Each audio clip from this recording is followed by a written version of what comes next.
All right, so this is the second of 5 sessions on advanced research statistics, and today we're focusing primarily on meta-analysis and systematic review. And so I wanted to start off by reminding us of the framework by which we're calling these advanced research statistics. So you first have your descriptive and your inferential statistics, which lead to your general linear model, which really includes all of your ANCOVAs and MANCOVAs and your simple regressions and multiple regressions, as well as exploratory factor analyses. And then we get to, from there, several different structures, one of which is meta-analysis. Accompanying all 3 of these levels of statistics, we have some sort of overarching considerations such as conceptual frameworks, research design, what do you do with missing data, how do you make sure that your measures are reliable and valid, and at the same time we also have issues regarding writing for publication, how do we say it clearly, as well as qualitative data analysis. So there's mixed methods designs that go into each of these where you can mix any of these with qualitative and it come away with a mixed methods design. And we're focusing here.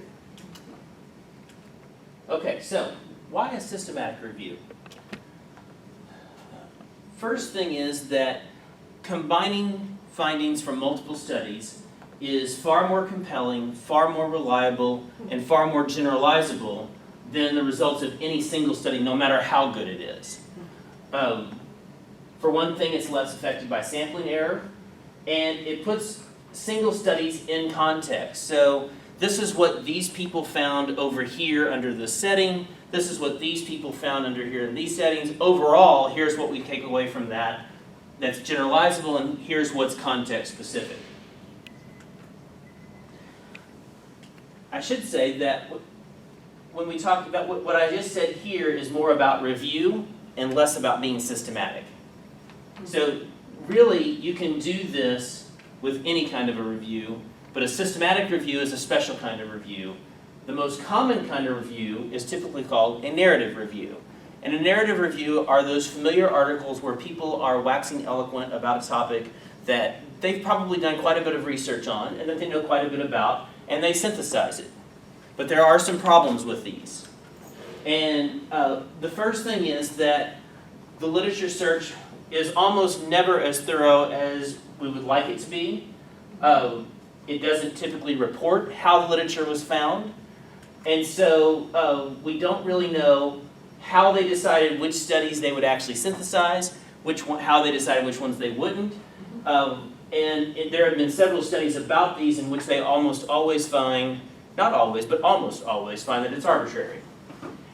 There's this potential for confirmation bias, meaning that I went out and I wanted to synthesize literature to show that calculators were effective to use in mathematics, and can you believe it? When I finished my synthesis, I found that calculators were effective in teaching mathematics. That's confirmation bias. Narrative reviews are very sensitive to that. Systematic reviews are also sensitive to that, but actually have safeguards to avoid it and to minimize it. When we talk about conflating statistical significance with effect size, what I'm talking about is that when we read something, we talk about it was statistically significant down to the 0.05 level.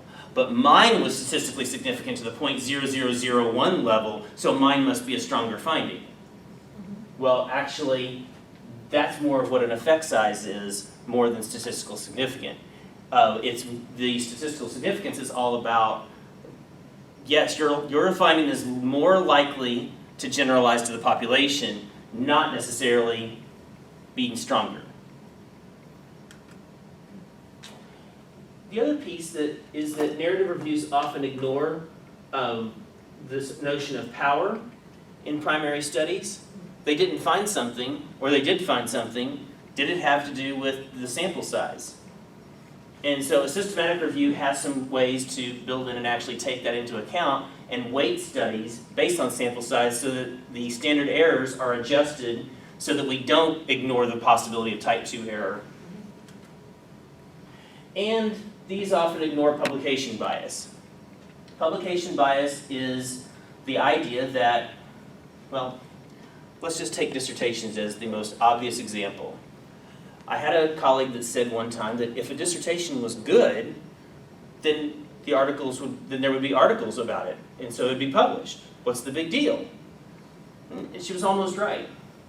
If the dissertation was good and the findings were statistically significant, then there would probably be articles about it. But it's much harder to get something published that didn't find statistical significance, and that is publication bias. And so if you only have published studies in your sample, your effect sizes are likely to be skewed just a little bit in favor of a positive amount.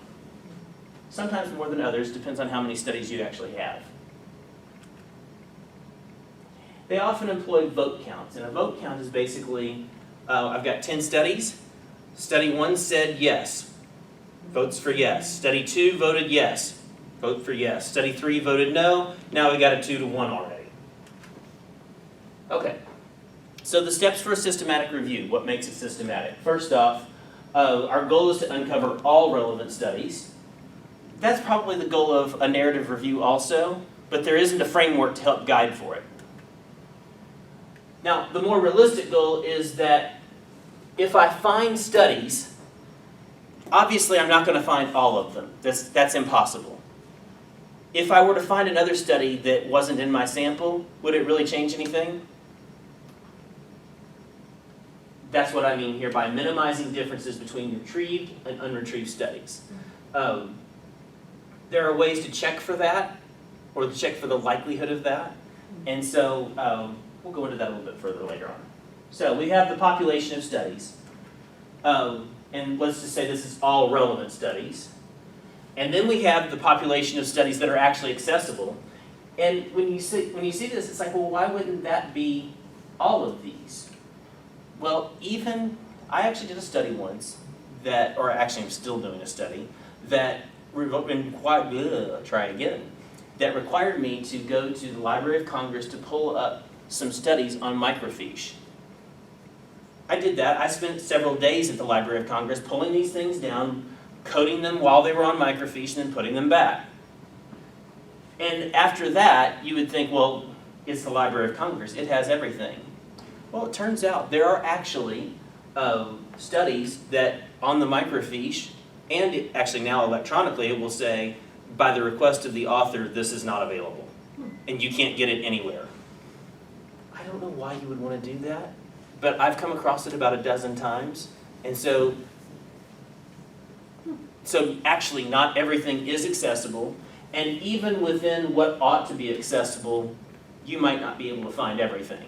So just because it's out there somewhere doesn't mean you will happen to have the one search tool that will get it. Search tools are much better than they were even 10 years ago, and you can get a lot with a very minimal amount of effort, but you can't get everything. So we typically refer to this as the retrievable set, and then we actually get our sample, which we may or may not be actually able to get the full text of all of those. So just because we can get the citation and know it exists, doesn't necessarily mean that we can get the full text for it. So eventually we get this smaller set. What we hope then is that the difference between the yellow sample and the white section is not really all that different in terms of what we're finding. And so that's our goal. Really hard to know how much is done. I've actually come across some really interesting studies where I knew one person that was doing her dissertation, and it was a systematic review. The population of studies was like 1,500. What she ended up being able to retrieve was around 1,100. And when she got done going through every single one of these in painstaking detail, the yellow circle was 0. There was none. So what had happened was that they all were lacking in some of her criteria, and so what she then did, because she had a good advisor that knew what to do in that situation, which even for him it was weird, she actually ended up writing her dissertation on why the yellow box was empty and the need for future studies. So, searching electronic databases. when my mentors started doing searches, they started off with the books that were behind them on the shelf and those bibliographies, and then they would contact people through phone calls usually, and they would find out if there were particular articles that they ought to keep in mind. This, by the way, is if they're taking a painstaking amount of detail on it, because I mean there was no electronic database. Then they'd go to the library. They'd get with a professional librarian and they'd search the card catalogs by subject searches or whatnot. And it was very, very painstaking. And now we have this advent of electronic databases. And when I first started doing these searches, you had, well, Eric has been around for decades, but then EBSCO ended up providing the search tool for Eric. It isn't like they bought out Eric. It's still a Department of Education database. But EBSCO has done quite a bit, and then ProQuest has done quite a bit, and they've ended up throughout the electronic database, I don't want to call them wars, but the surging and then dropping out and then resurgence and buyouts and whatnot. There's a few that have really emerged as vital, and there are actually still hundreds of different database platforms out there, and there's a lot of overlap between them. So you can get an EBSCO search, you can get an Eric search through EBSCO, you can get an Eric search through Ovid, you can get quite a few things through ProQuest. If you're in one of the natural sciences, you can get a lot through the Web of Science. Can I ask you, how helpful is Google Scholar in this context? That's a great question. I actually have it on another slide, but it's a great question. I'll go ahead and tell you, it's way better now than it was even 5 years ago. Yeah. And so I typically just, when I get done with a search, I go throw it all on Google Scholar and make sure I haven't missed something that the layperson could go do a quick Google search and find. I'm like, okay, let's just make sure we haven't missed anything obvious that just didn't come up through my advanced searches. It's actually really good, and when I was working at the Department of Ed, was the first time I'd ever come across it, but now they do it fairly regularly, that it will be mixed in with your university or institution's level of access. And so, for example, if I do a Google Scholar search and there's an article and I would have access to it, there will be something on the side that says you can get the PDF from here, or you can get click here to download the article, kind of a thing. And so it's very cool. It doesn't replace some of these others that are specialized with search index words, but I don't see how you can really throw it away at this point. The other thing is that you can sometimes come up with things on Google Scholar that aren't indexed because they're not published. So then sometimes... Right, because they do the whole web crawl. Right, especially like if I've got a technical report that I did, if it's relevant, but I don't work for one of the institutions that would put the technical report on their website, it goes on my website. Well, Google Scholar may catch that, nothing else is going to.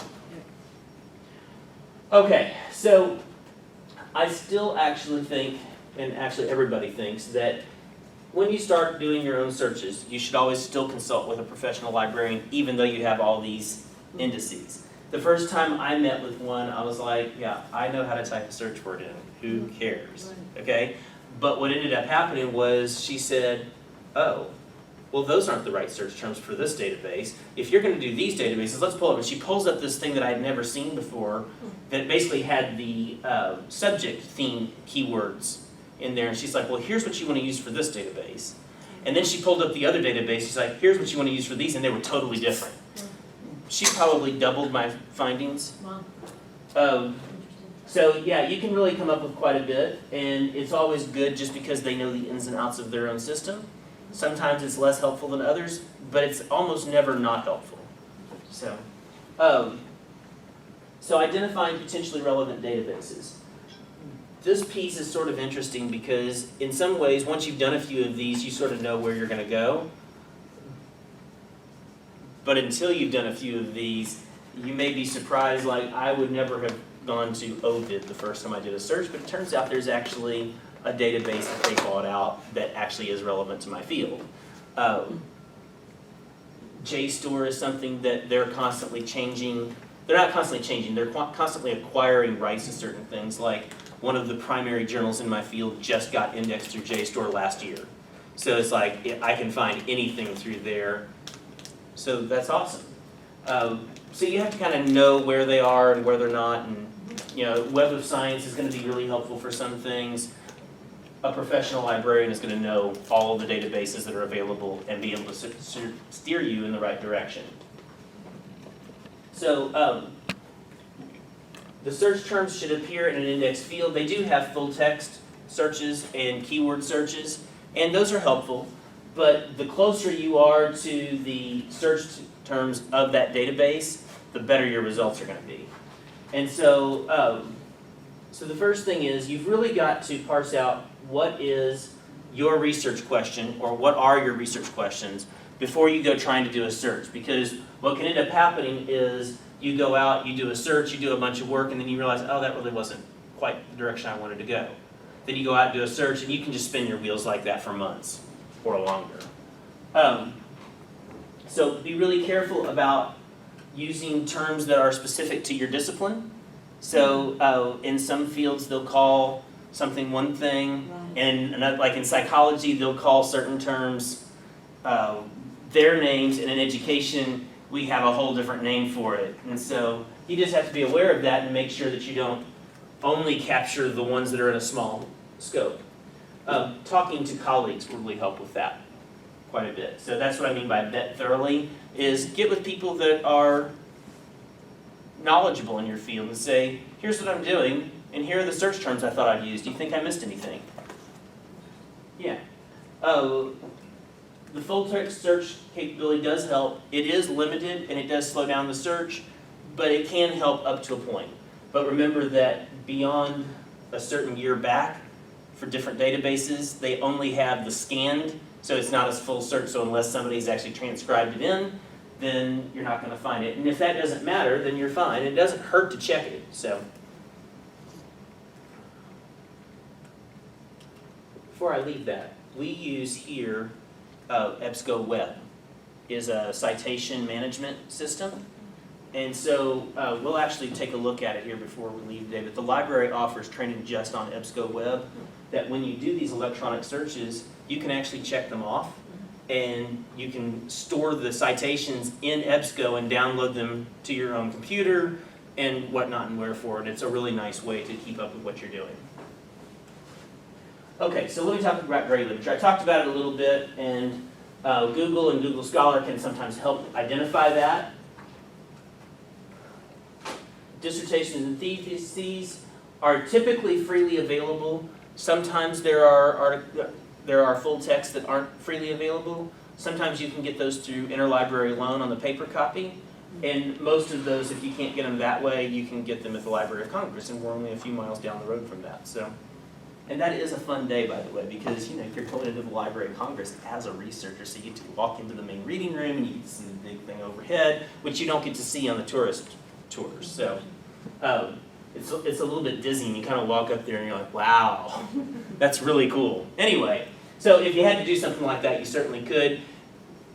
It's not that normal that you would have to do that, but we do have that capability being so close to DC.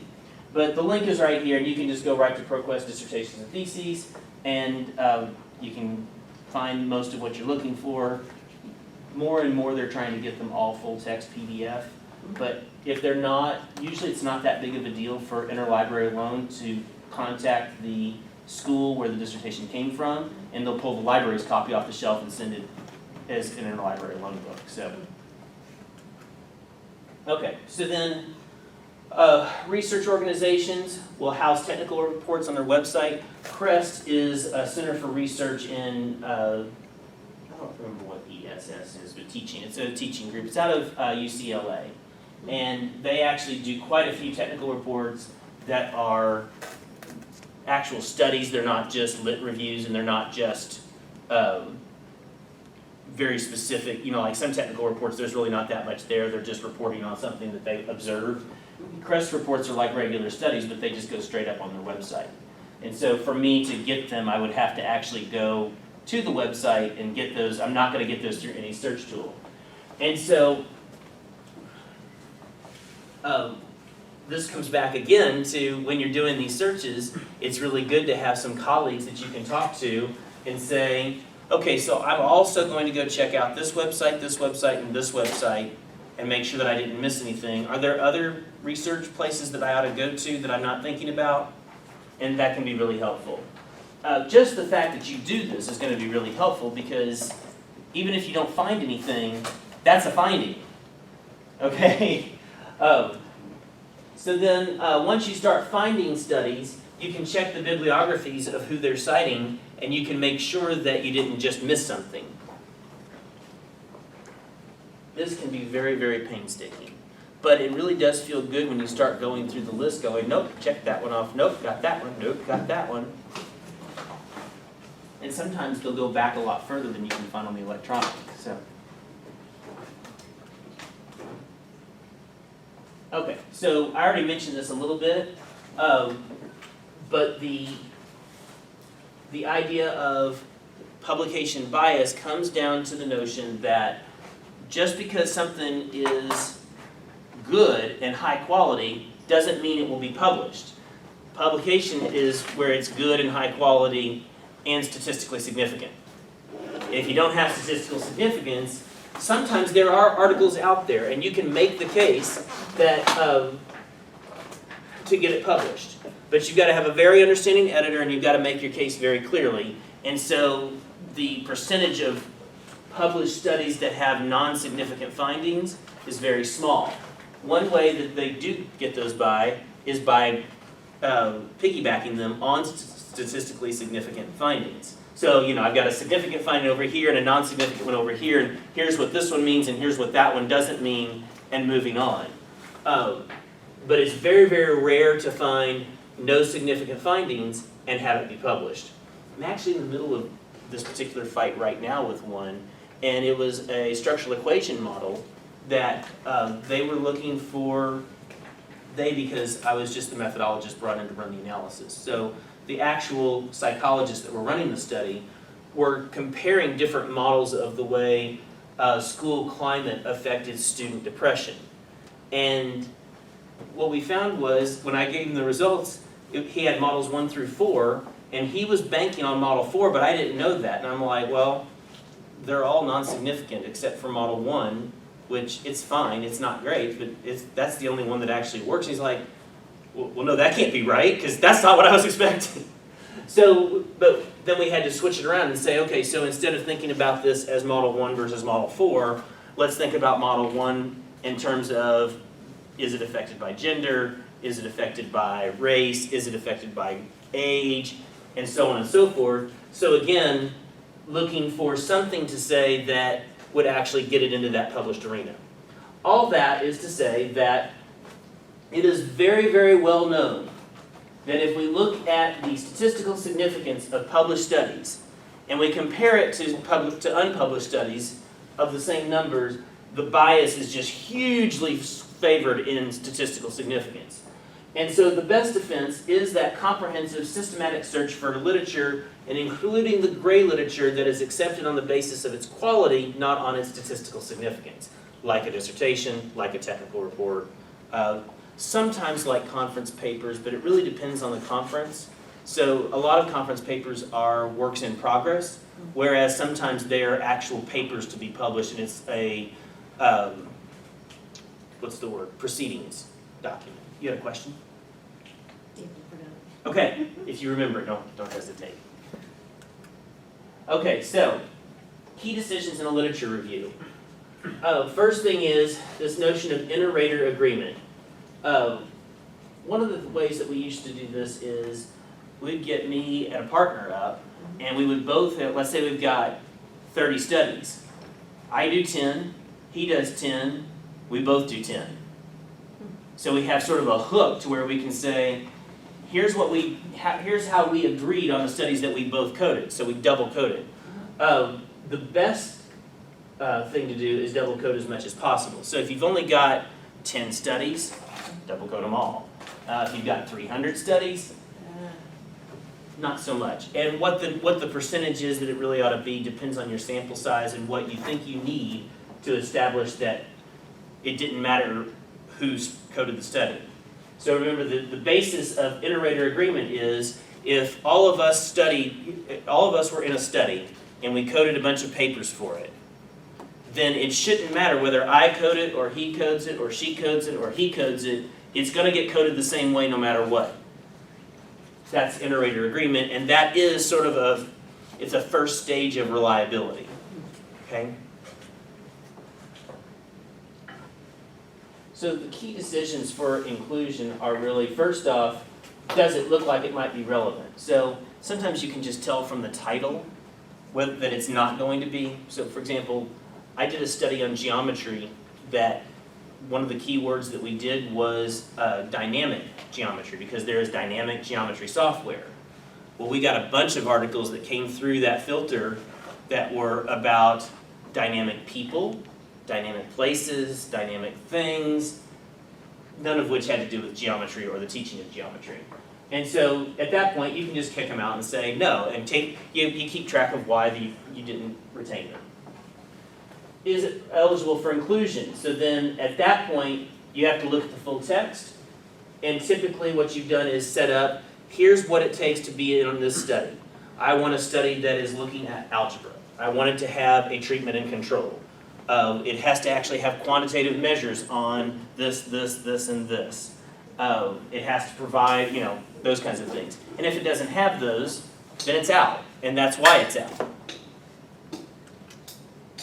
Okay, so I wanted to stop here for a second, and I wanted to give you all a chance to pull up your computers, and if you don't have a laptop with you, I've set out some laptops at the table for you. There are extension cords around here with plugs, and please feel free to use mine. And I would like you to go to the library's website and just kind of take a look at some of what they have here. Give you a chance to do that.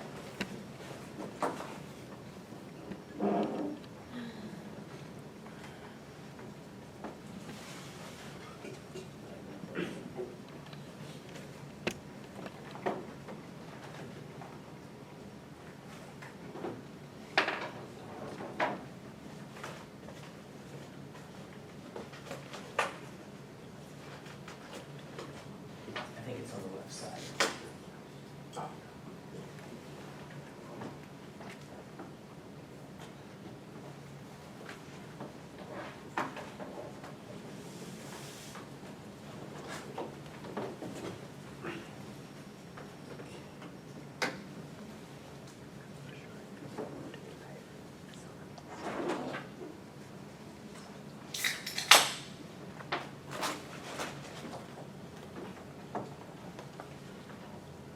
Okay.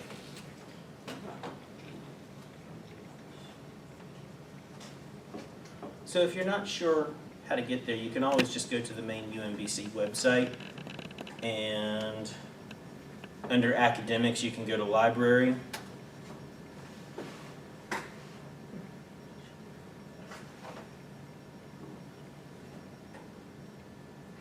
I think, I could be wrong, it used to work.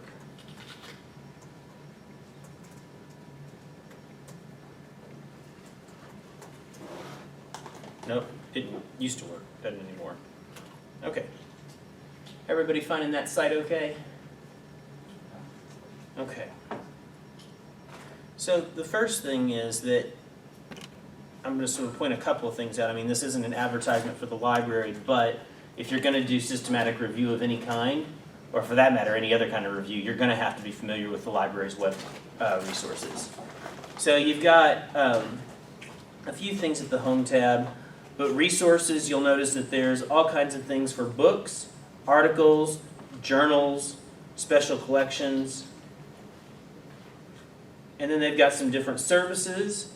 Under services, you'll note that there are some requests for different types of things.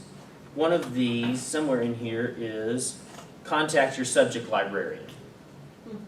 So when I was talking about your reference librarian, this is what I'm talking about. They actually have a link specifically to contact them. And they would love to talk to you, because that's what they're there for. Okay. There's more information about how to get different things here. but actually this main box is where I'm going for to begin with, because the first thing I usually do when I get here is click on databases, and I can actually just type in a database and say, okay, let's say I want EBSCO. For my field, EBSCO seems to have bought up just about everything I could possibly want. Not quite everything. They haven't brought out ProQuest yet. But they sort of became a juggernaut a few years ago, and all of a sudden everything was out there. The H.W. Wilson Web used to have quite a few things, like a database called Education Full Text. It's part of EBSCO now. So you'll notice that it found 47 different EBSCO databases, and so it's actually classified them by alphabetically. And so if I click on Academic Search Complete, I get finally to my search tool where I can actually choose different types of things here. Notice that I can go up and look at subject terms, and I can say, what about student attitude? It didn't find my terms, but it did find you students' attitudes. And now all of a sudden I've got some terms. So I can actually find how this database wants me to search for things. Notice that once I'm at Academic Search Complete, I can actually choose databases, and I can go down through here and I can actually search multiple databases all at one time. And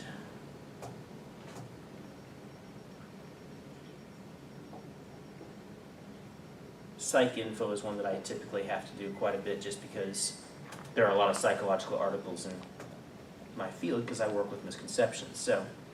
So that's how the database piece works. Back. Okay. And back again. There we go. If I were just searching for a journal, I could just type that in here and say, here's journal for research in mathematics education. And it will actually tell me where I can find it. So it looks like that article has been cited, or that journal has been cited in 3 different places. All you'll notice are within JSTOR. Okay, and then I guess I'd like you just to take a couple of minutes and kind of search through some of these databases, and you can choose subject guides and take a look at what might work for you and kind of make a list of what subjects, what databases you ought to be searching for in your field. I'll just give you a couple minutes for that.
once you've had a chance to find a couple of databases, would you turn to a person next to you and chat about what you found and what you didn't find, and what you thought you'd find but didn't find.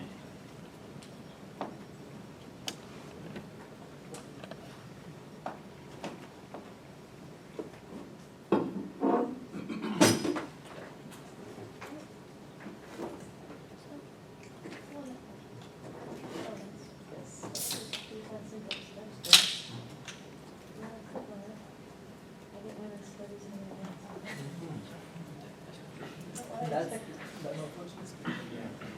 actually what I did first. I did search for computer science, then in EBSCO, but also within just EBSCO. I scrolled around from the computer science page and used it to search related products. And I came to a lot of papers, which is kind of unexpected. So I only want computer science journals. So I went to the EBSCO Computer Science Index. That might have some, yes. I certainly don't see how you could avoid it. Well, I don't know why it brought, well, among other things, brought up women's studies and I'm not surprised at all. is there, do you know a way to get? Just computer science? Yeah, and there was, there's this choose subject. And I can say computer science, I want my Oracle databases. Okay. Now, that'd be resources? So it doesn't, I don't know whether the website Yeah, is that's- broken, because it doesn't seem to be selecting computer science. It may not have anything. Well, they've got ACM and. Oh, there you go, there you Oh, go. so you get this, so I can. Talking to a couple of people out here, and they were talking about computer science in terms of finding databases, and we were talking about that a couple of different databases like IEEE, Explore, and what was the other one that you found, AMS? ACM. ACM also has a lot of conference papers, and this is something that is a big difference in various fields. So in my field, 75% of your conference papers are working papers that haven't been done yet, and they're only partially completed. Whereas in computer sciences, it's only completed stuff that goes to a conference paper. And so it just depends on your field of whether or not something like that's useful. Okay? So I've thrown up on the screen here, there was an EndNote basic workshop actually earlier today, but Ms. Sullivan does these fairly regularly. If you are trying to download citations, it would be a mistake not to use EndNote Web because you can take it with you wherever you go, you can mix it into your browser, and it'll even work with Google and Google Scholar and things like that. So if you're interested in getting EndNote, it is free. The links are not as obvious up here as they were a few months ago, but contact Katie Sullivan if you need some help getting EndNote. But it is worth looking for and downloading and keeping up with, especially if you've got a dissertation to do, because it's going to take care of a lot of your citation issues. I say all that and I don't actually use it that much myself. And the reason is that, well, because I'm a control freak and I don't like other things taking control for me. But no, not really. Actually, I started with a program called Reference Manager that is also built by the same company as runs EndNote.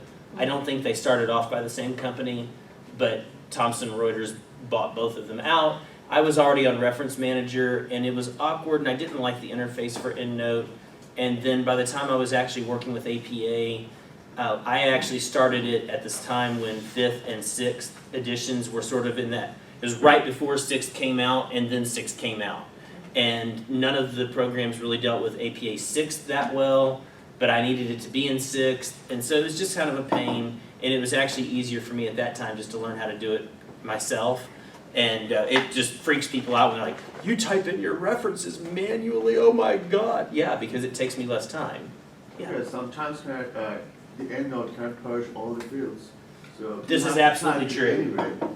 Anyway. And Reference Manager, by the way, as much as I like it, I never used it for the Cite While You Write feature because it didn't actually know how to do dissertations right. And I don't think they even know how to do them right now because it depends on where the dissertation came from, how it was indexed, as to whether you should, like, for example, put the name of the school that it came from or not, and so on and so forth. And so you're absolutely right. Now, what a lot of people that I know do is they will start with that citation stuff, and then they'll turn it all to plain text, and then they'll go through and fix it, which they find easier than just typing it all in themselves, and that's okay. I buy that. I actually, for a while, on my Reference Manager database, kept cleaning up the fields so that things would pop in correctly, and I actually got pretty close to it, and then I left the place that supported it, and I just never have updated it in like 4 years, so now it's just a database that houses references for me. But it is a good tool, and I do encourage you to use it and to figure out what works for you and what doesn't, because it can, if you're new to citation and APA, it can save your bacon in a lot of ways. And on the other side, then you do get a database of all these references. Okay, so I'm going to transition now into some actual statistics because all of this up till now has been sort of preliminary, and you can't compute effect sizes if you don't have any studies to actually pull the effect sizes from. So first off, let's talk just a little bit about statistical significance and the interpretation of a p-value. So everybody has learned how to interpret a p-value, that it's a probability of observing a relationship at least as large as the one being tested, okay? Or at least as small as the one being tested, depending on the direction. It also has to do with the confidence with which we can state the direction. So I know that it's a positive difference, or I know that it's a negative difference, or I know that it's a positive number or a negative number, and I've got a certain confidence level to that.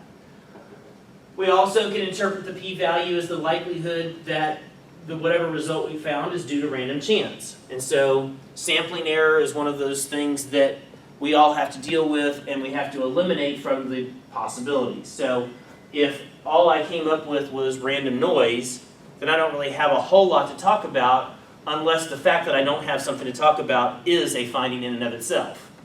But I think this is an important piece here, this bottom note. A p-value is a function of sample size and effect size. So, what do I mean by that? Well,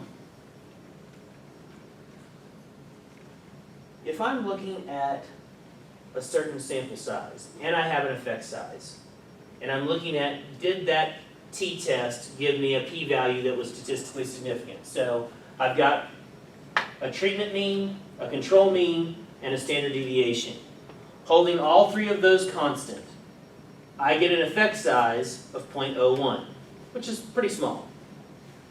But if I look at my n size, if I do this test with a sample size of 100, I get a p-value of 0.962, highly non-significant. If I go to 1,000, it goes down. 10,000, it goes down even further.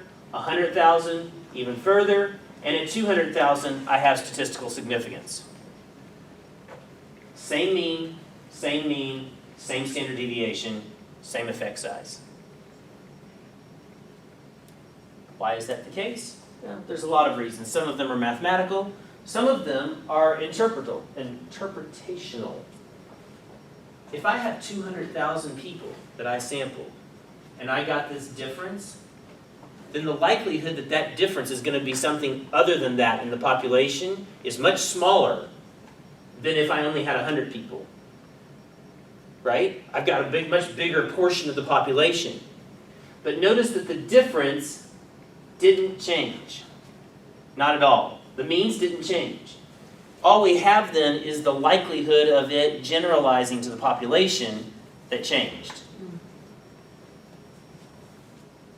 think that's a really important point to pause at and let you kind of absorb for a second. Because a lot of times we think, well, here I had a .136 and here I had a .035, so this is a stronger finding.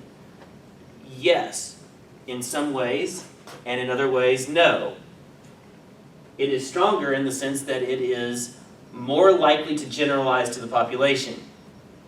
It is not stronger in that it is not a larger difference. It is not a bigger finding. It's just more likely finding for the population.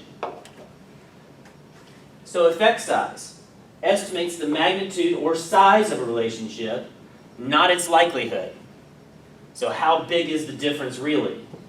And there are three families of effect sizes. We have correlation coefficients, we have odds ratios, and we have mean differences. So which ones you're going to look at really just depends on your question. So I was running a study group back in the spring, and I tend to focus on mean differences, whereas there were some folks from public policy that were looking almost always at odds ratios. What's the likelihood of this going this direction versus something else? And then there was yet another group that were very interested in correlations. What's the relationship between these two things?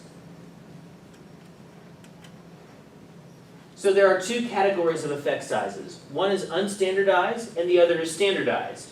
Unstandardized are just expressed directly in the measure that it came in. So I go out and in my field, I give a pre and post test in an algebra classroom. And whatever the metric was for that test, we had 23 questions. They got 22 right, 1 wrong, whatever that percentage. I might do it as a percent, but even that is actually standardized to a certain degree. 22 out of 25, okay? When everybody's using the same scale, that's all fine and good. So if I went out and gave that same test on the same scale to another class, I could compare those unstandardized very easily, and should. However, most of the time, when people do studies, they have their own metrics, they report them their own way, and you've got to figure out some way to communicate between studies and actually synthesize them somehow. And it turns out we have a pretty effective way of doing that, and we typically do that either with standard deviation units, percent change, or proportion of variance explained. The most common one is standard deviation units, I think. Percent change is okay up to a point, but there's some bias in a percent change. But if you were looking at, say, pre to post changes, taking it from 3 points to 7 points, as opposed to a 133% change, or a 33% increase, or something like that, that would be more comparable. So let me talk just very briefly about an odds ratio. Let's say that I had a study in which I had a treatment and a control, and the treatment group, or the intervention, was designed to improve graduation rates. So then in an odds ratio setup, I'm going to have two dichotomous variables. In this case, I have my treatment group. Are they treatment or control? And did they graduate or did they not graduate? And so in this case, I've got, in the treatment, I've got 2 that graduated, 6 that didn't. I've got 9 that did in the control and 12 that didn't. The A, B, C, and D here, this is the notation for the formula. So variable A is the treatment group success. B is the treatment group not success. And so on and so forth. So that's what those letters in parentheses are for. And an odds ratio is actually fairly straightforward. It's AD over BC. And so we get an odds ratio of 0.44. That's really all there is to it. It's not like it's a hard statistic to compute, but this situation, getting to the point where you're actually computing an odds ratio, not quite straightforward. So then this number becomes a row in my sample. So I got my first study. This is what they found under this condition. 0.44 was the odds ratio. And there's a formula for the standard error for that odds ratio. And so if you just compute these up, you get a 0.928. And so very clearly, this odds ratio, 0.44, with a standard error of 0.928, is not statistically significant. Can somebody tell me why I can tell that just looking at it without doing any computation? And no, it's not because I memorized it. Any ideas? How do I know that that odds ratio is not statistically significant?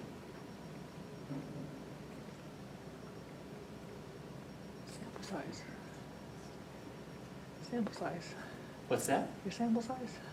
No, not necessarily. Can you repeat the questions and the answers? Yes, I can. So the question is, I said, just glancing at this, I know right away that this odds ratio is not statistically significant. My question to you all is, how? How do I know that just glancing at it? Go ahead. Is it because the standard error is really high? It's exactly why. So, if I wanted this to be statistically significant, and we're going to talk about what that would mean here in just a second. A 95% confidence interval, as you'll recall, is at 2 standard deviations, right? So that means that if this statistic is going to be statistically significant, this number is going to have to be at least half or less. So I can't really expect to have statistical significance with a standard error larger than 0.21 really, because at 0.22 we're cutting it close. Although with this sample size, maybe, I don't know, I probably I'd interpret it somehow. So it's not statistically significant. What does that mean?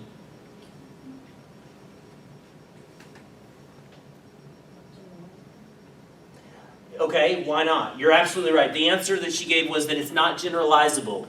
And that's true. So I'm going to take her off the hot seat. Somebody else tell me, why isn't that generalizable? And that was it's exactly right. It's not.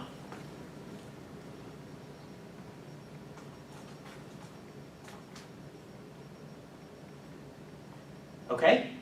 Turn to a partner. Talk about it for a second. What do you think? Why is a non-significant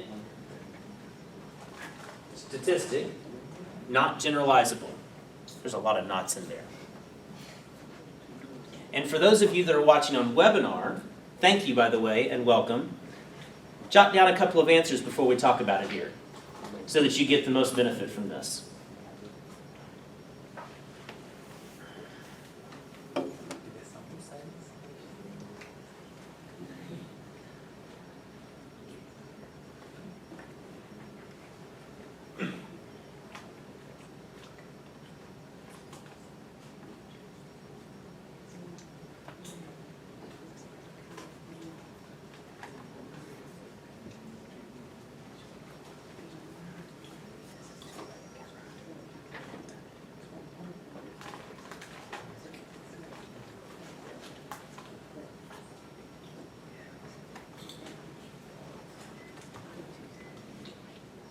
Okay, take about 20 more seconds and then turn to a pair of people next to you and talk in your group of 4 and agree upon what you think we ought to say in terms of what does it mean that this statistic is not generalizable because it's non-significant.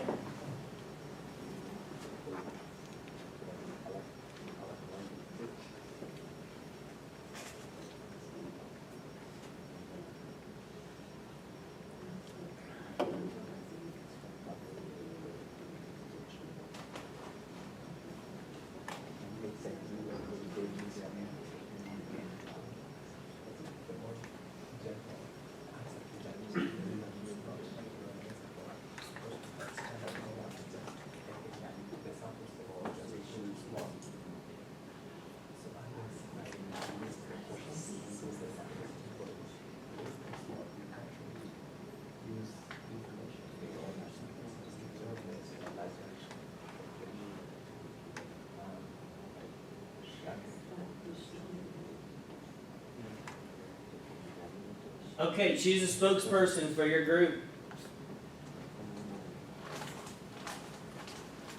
And share out with us in 30.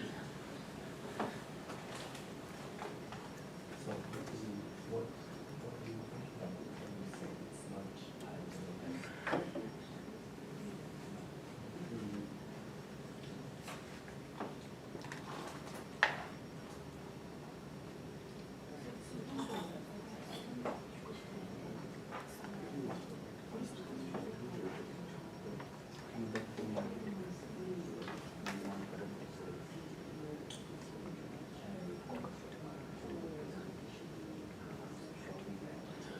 All right.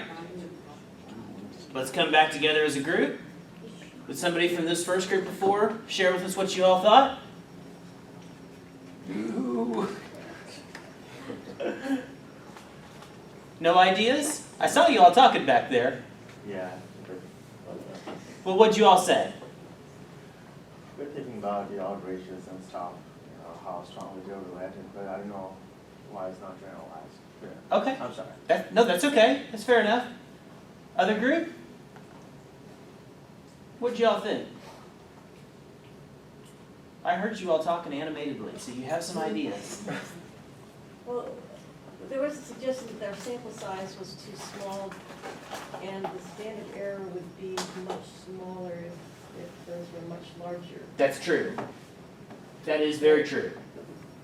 So if the odds ratio was the same, but the population Right. was a lot, So if we went back to this, that would be the equivalent of going down yes. to this group. So in case that didn't translate across the camera, the response was that one of the reasons that this is so large is because the sample size is so small, and that is true. So let's think very briefly about what does it mean to be statistically significant. Usually it's either two means are different from each other, or one mean is different from what? What's that null hypothesis?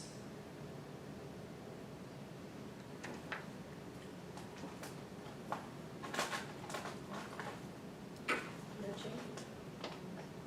What's the number? 0. 0. When we're looking at just a single value, we're typically looking at what's called a one-sample test.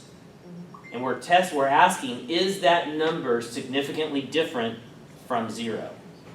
Okay? So what that means then for us, if it's not statistically significant, I don't actually know that this number would not be 0 in the population because it was not significantly different. Which means then that I don't really know that that intervention had any effect or would have any effect if it were introduced into the population, which is why it is not generalizable. Okay? So remember that when we're thinking about significance, we're asking, is it likely to be different from 0, or are two means likely to be different from each other? Which, by the way, in the null hypothesis, that would be, is their difference different from 0? Which is the same thing. Okay, so when we compute that confidence interval, we again see right away that 0 is within the interval. It's not on the left or the right of it. So again, we have non-significance. Okay, so the standardized effect size mean difference, which is sometimes just called D or Cohen's D.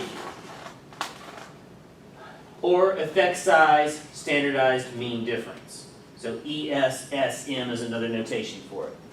All it is looking at the difference of two means, y1 and y2, and we divide it by that pooled standard deviation. The pooled standard deviation is just the average of the other two standard deviations.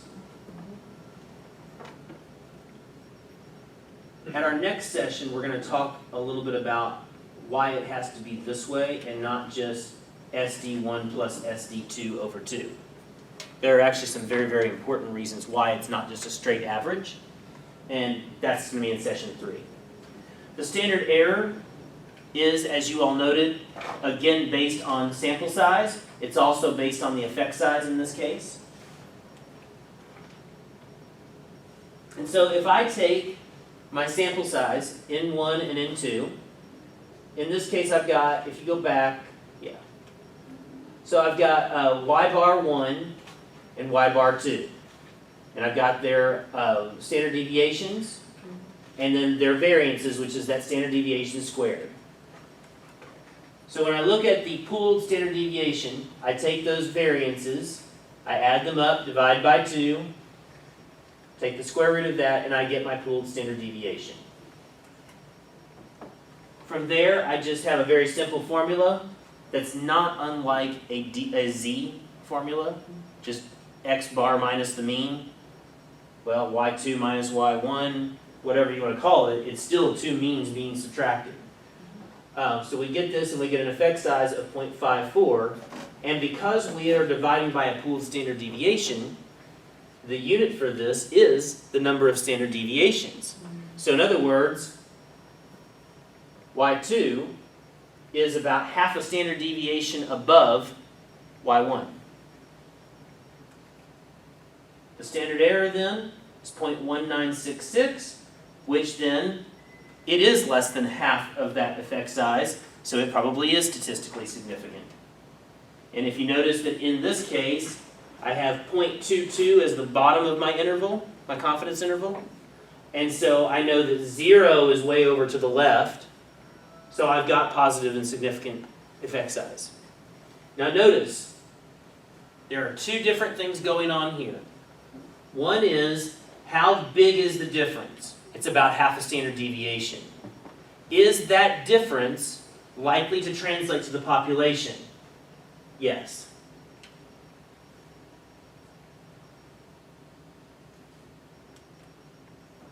Okay, so I actually have on my web page, if you'll type in this address and go to resources, you will find an Excel template there that you can download.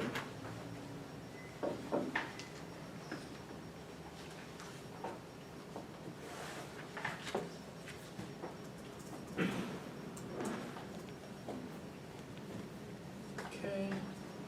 You can take a look at all my little kitty pictures later on. If you just click on resources here, first off, session 1 stuff from last time is here. Session 2's presentation today is here, and then there's this link to the Excel template, and if you just click it, it should start the download for you.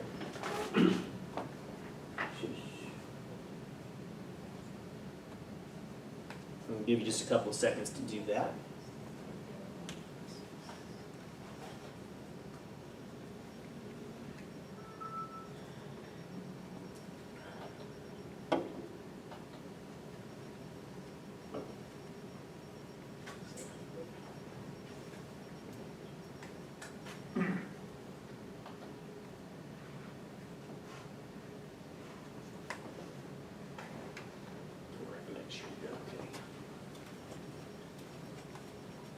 Everybody finding it okay?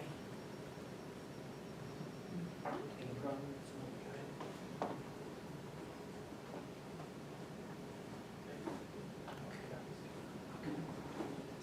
Yep, just look there. There you go.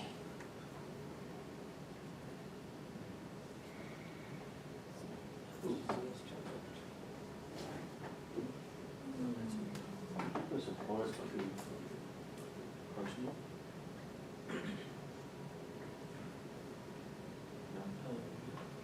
There's no pause.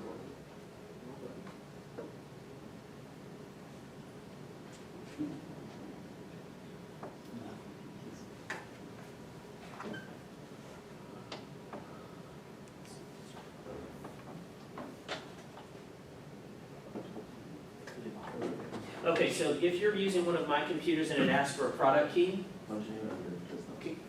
yeah. There you go.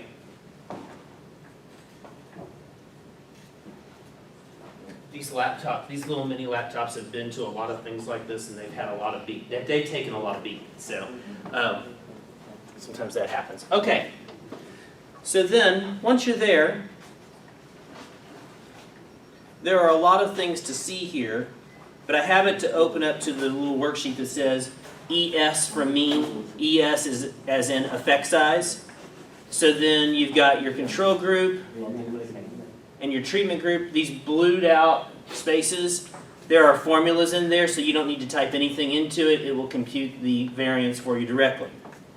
So then, here you go. Up here is your N1, Y1, S1, and so on and so forth to enter into those spaces.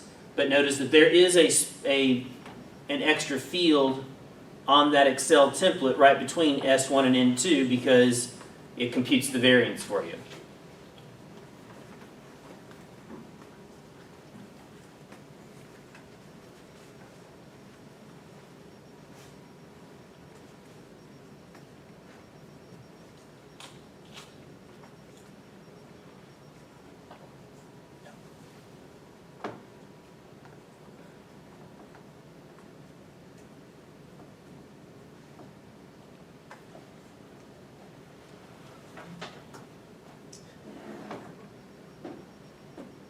Okay.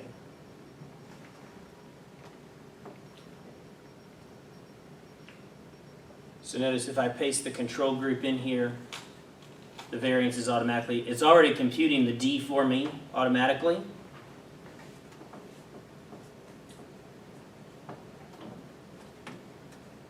And from there,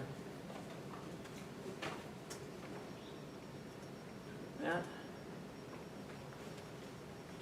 So then what we get at the end